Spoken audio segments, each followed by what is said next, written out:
Gosh, what's hot for triathlon in 2016? Well, there's a couple of things coming down the road.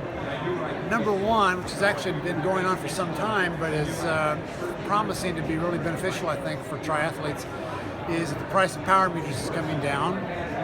I got my first one was $4,000. Now we're down to $800, and there's talk about in 2016 having one for $400. There's even been the talk of one for $200. So the price is coming way down. In the same category, power meters have just come out for runners. They're relatively inexpensive, less than $200, and promise to do a lot of things to make your training for running more meaningful. So those are the two biggest things I can see coming on right now in technology.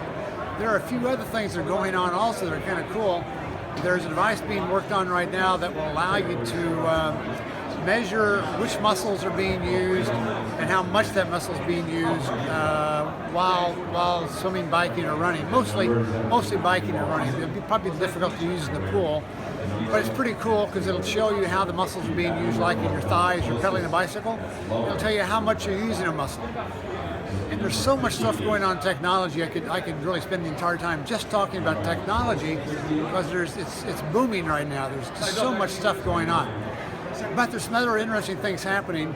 For example, quite honestly, we've never known what the best way to prevent a cramp is, muscle cramp.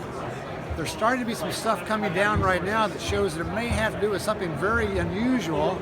There was a study done a couple of years ago that found that pickle juice was very effective in stopping a cramp. So there may be something going on there which is being studied right now. We may wind up with something new coming out of that. So that's something to watch for also. So things like that are going on, which I think are really quite cool and will do a lot to change the way athletes train and also what they have to deal with as far as cramps, for example.